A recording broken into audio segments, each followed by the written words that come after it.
From years of anxiety to warrior and mentor, Bradley Robinson created the Anxiety Project to help you end your anxiety naturally.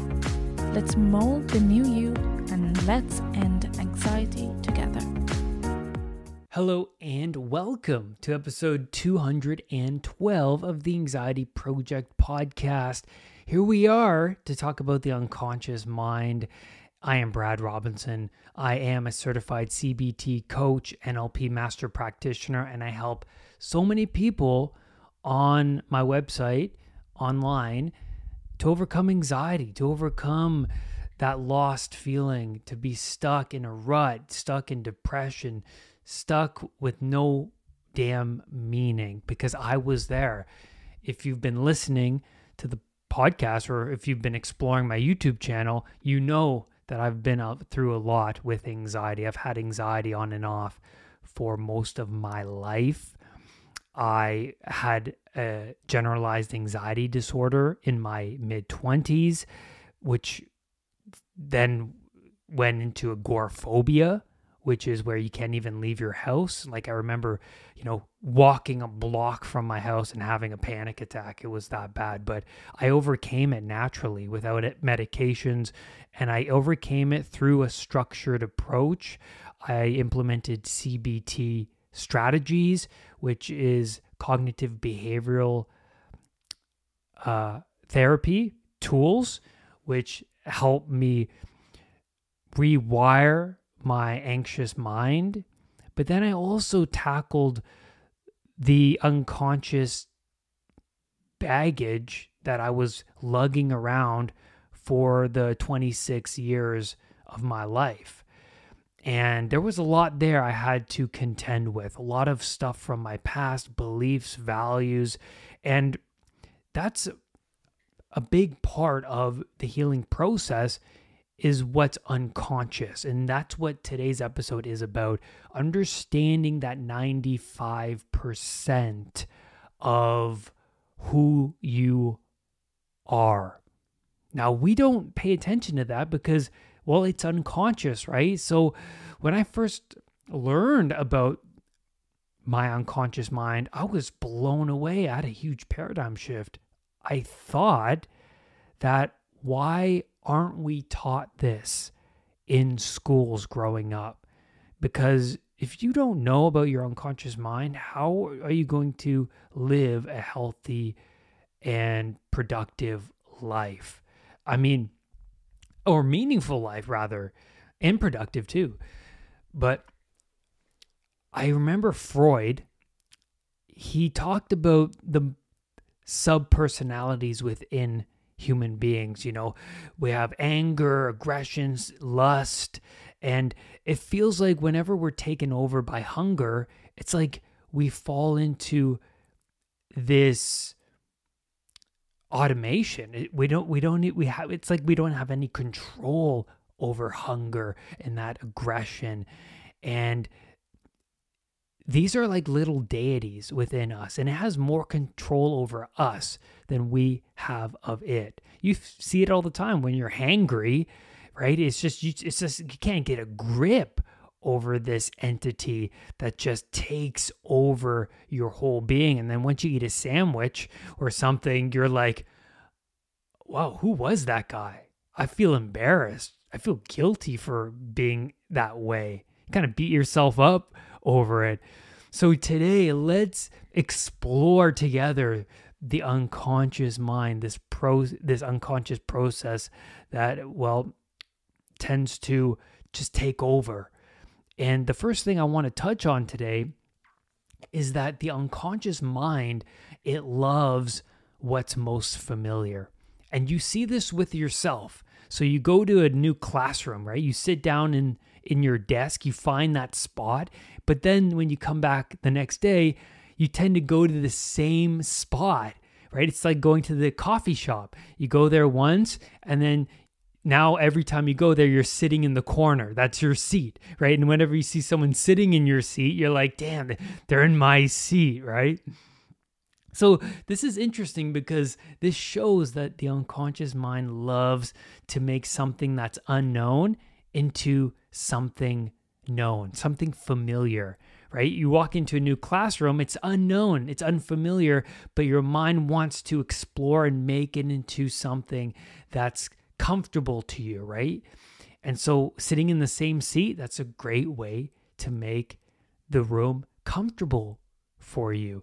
Or, you walk around and look around in the nooks and crannies, and you explore, you look into different rooms, and you like to explore because we are exploratory creatures, right? And that's unconscious. We love to explore. So the unconscious mind, it loves what's most familiar because it doesn't want to use up too much mental energy on every bit of information, because in the world, there's an inexhaustible amount of information to process. Now, here's what's really, really cool. The brain can process 11 million bits of information every second, but our conscious minds can only handle 40 to 50 bits. What? That is crazy. So using way less cognitive energy is important for dealing with the limitlessness of the world, right?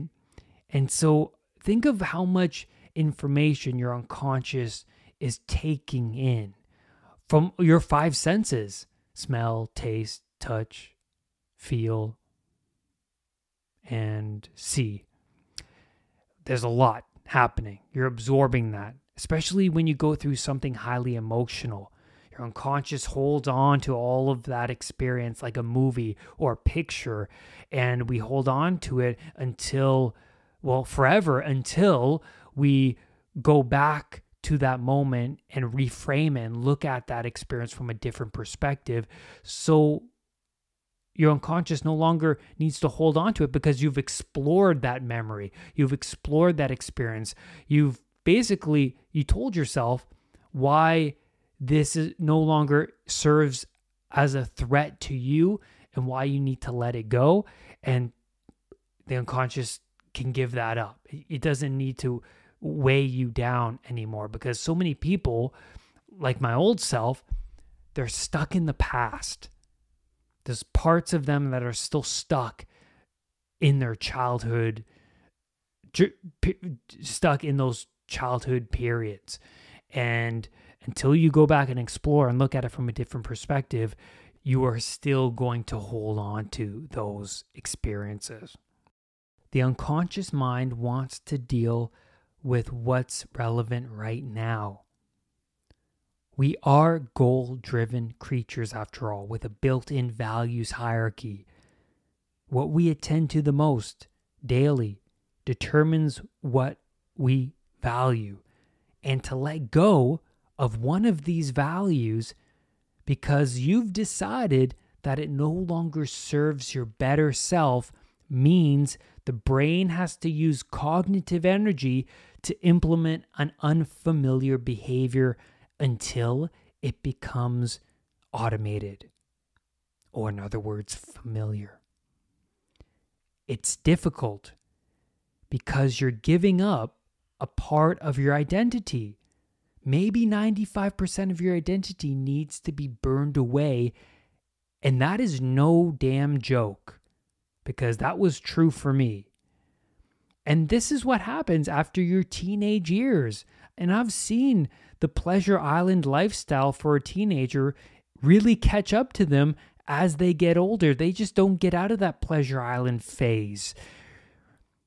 First, their metabolism changes and they can't keep up with the junk foods and drinking, and their body blows up. You see this with your high school friends or your college friends. They blow up, right? They're still eating and drinking and doing the same things they were doing when they were young kids, but their body can't keep up with it. They blow up. They look unwell, unhealthy. They look puffed up. Also, adults who are older, they don't want to deal with a 20-year-old, 30-year-old. They don't want to. They get tired of it real quick. Companies expect to hire a naive and unexperienced young adult. An uneducated young person, that's normal. Of course you're uneducated. Look how young you are. You got a lot to learn. But an unexperienced 30-year-old or an uneducated 40-year-old, man, you have a lot of work to do, right? Time is more of an anxiety for those types of people. You see that with Captain Hook. That's why the crocodile with the clock in its stomach is chasing him. Time is chasing him. And the more older he gets, the more time serves as a big threat. And when I say unexperienced, I partly mean they still run their unconscious impulsive patterns that were never sacrificed when they were in their 20s. Right? That's a big part of being in your 20s, to go out in the world and fail and burn off those parts that don't serve you. Now, I was 26 when going on 27 when I started my anxiety recovery journey, and I felt the pressure of time on me, because on Instagram and Facebook, you see these people who are buying homes, who are going on vacation, who are getting new jobs, getting their dream jobs. And I saw that and I felt more anxiety, but I repressed it, right? And I continued to live on my pleasure island. I continued to go out with my negative friends, smoke weed, have beers, get into trouble. And my body was telling me, hey, Brad, you have to stop this. And the anxiety was that sign. The pain and suffering of that anxiety was the signal from God, from whatever you want to call it. It was that signal to, hey, get out of that situation. It's not working. You need to change your strategies. To be unconscious or to live unconsciously means to be a puppet of society, the normal, rather than a fully realized individual. And that's the Pinocchio story.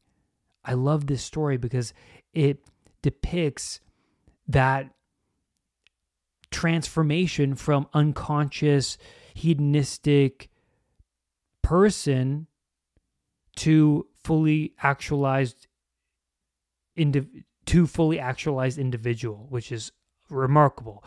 So in order to move from puppet to real boy, Pinocchio had to stumble out into the world and gain real experience on his own.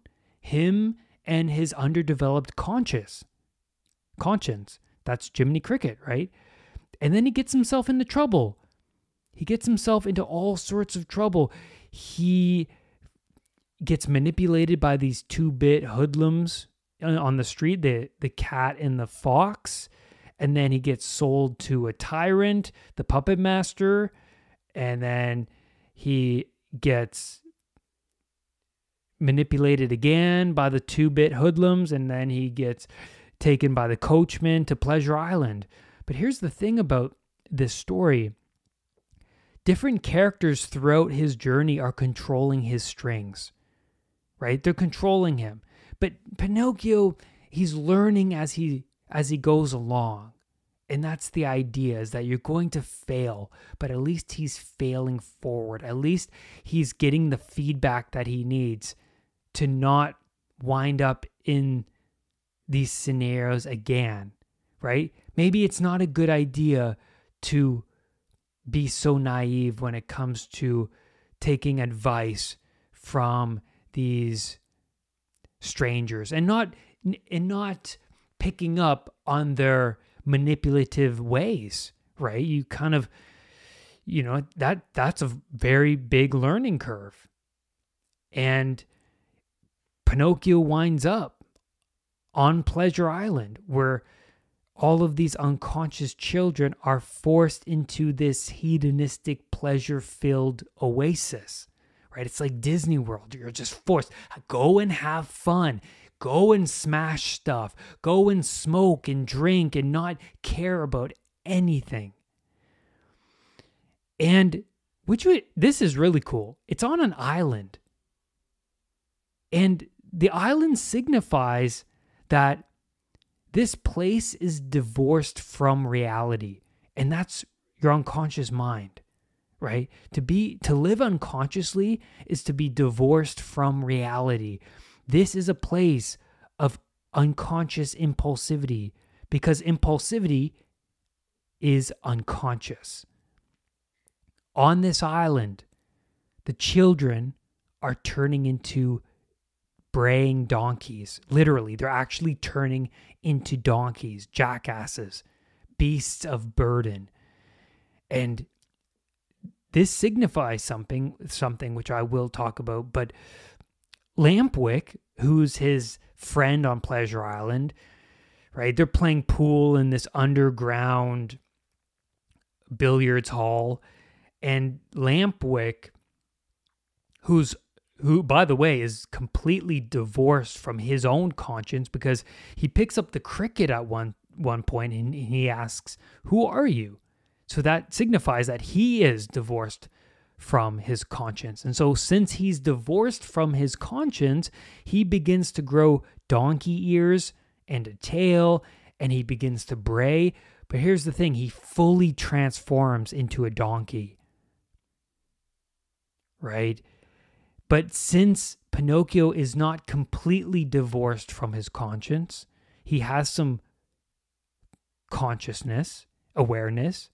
He notices Lampwick's odd transformation, and then he takes a look at the beer he's drinking, and then he puts the beer down.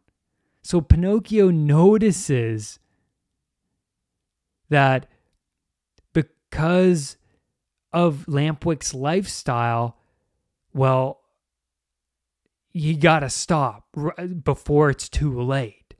So Pinocchio stops. He's like, I'm not going to drink anymore or smoke anymore. He's getting the connection because the brain works by associations, right? So now he's like associating Lampwick turning into a jackass with all of the, it's like the island itself is Pinocchio's getting the hint that this place is making him and the other people around him turn into these unconscious jackasses, and that's not a good thing, man. So he puts down the beer, he stops the behaviors, and then the cricket says something really cool. He says, "Let's go before it's too late." So since Pinocchio has awareness, he leaves. Like, Pinocchio still grows ears and a tail, but he doesn't fully transform. That's because he still has some connection with his conscience. He has some awareness, and he's able to get off the island before he goes completely unconscious. And so the donkeys symbolize that the more unconscious you become, the more susceptible you are to ideology and tyrannical systems. The more naive you are, the more easy it is for you to sell your soul. So the cricket says, "Let's get out of here." So they run out of the bar, and then they run to the cliff and they jump off the island. And so the more you stay on Pleasure Island, the more difficult it is to jump off. And I'm sure you see this in your own life. People around you in their 50s or older, they are still in their unconscious Pleasure Island way. Like, they are doomed, you think. And the chances of them getting off the island, that's slim, man. That's slim. They've been practicing this way of behaving for 50 years. And since the unconscious mind loves what's most familiar, man, they're going to have to kill off a part of them that's 50 years old at this point, which is very, very possible because I've seen people do it all the time, by the way. But you kind of have to have you kind of have to have a great wake-up call. Kind of has to smack you over the head at that point. So there's no changing them, right? And you see that all the time with their mindset. Those people in their 50s, 60s, 70s who are older and who've been practicing that lifestyle, I mean, they have walls up, man. They're so conservative and they just don't want to break free because they've been in that bubble for so long. And so Pinocchio immediately runs off the cliff and he dives into the water. And this symbolizes something really interesting. The departure from hedonistic pursuits is necessary, but you have to dive into the unknown. Now, the unknown, it's better than the tyranny, but now you have another problem. What do you do now when you're in the unknown? Now that you divorced yourself from these pursuits like alcohol, porn, sex, weed, any other kind of drug, reassurance seeking, social media addiction, you name it, man. There's so many. But what happens now? It's like, what do you replace that with? And that's a tough thing to go through, but it's better than being stuck in unconsciousness. That's the thing. It sucks because now the brain has to use up cognitive energy to build on new behaviors. And the first thing I say is, maybe you should adopt mentors and begin to implement the habits that help them. So in the unknown, you begin to understand yourself on a whole new level. Well, why? The first thing is, you could live without these things that you gave up. That's a big realization. The second thing is you become competent at navigating unfamiliar waters. You don't need to rely on external crutches to deal with reality, like your parents, like other siblings, or materialistic things, right? You are now going against the grain of society, but you look in the mirror and you see someone who's self-reliant. That's the best way to describe it. You are now discovering ways of living that enhance the quality of your life. But what's huge is that the responsibility you decide to take on brings meaning into your life. Having a goal and seeing yourself progress towards it, that is what brings meaning. Those kids on Pleasure Island, they had no goals, man. They were running in circles. They were staying still. They were smoking, drinking, eating, fighting, destroying property. And they were slowly transforming into donkeys. But what if you gave up those values that make up the unconscious, hedonistic parts of yourself? That sacrifice is a great adventure. You start to move in a direction rather than staying still. And that breaks great meaning into your life. It's so easy nowadays to be content and to be comfortable. But it's in what's unfamiliar that truly brings out your best self. I promise you. And that's where I'm going to leave you on today's podcast episode. Thank you so much for being here. Thank you for leaving your reviews on Spotify and leaving a rating. If you haven't already, please go over and do that, because I want this podcast to reach all these people who are stuck in unconsciousness, who are stuck in pain and suffering. That's really important. There are so many people now suffering from anxiety. We live in that age of anxiety. And lastly, rise above anxiety. I will see you on the next podcast episode. Bye for now. Brad's powerful anxiety recovery program is now available at unpluganxiety.com.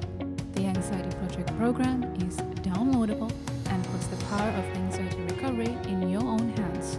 Visit unpluganxiety.com for more details. Recovery starts now.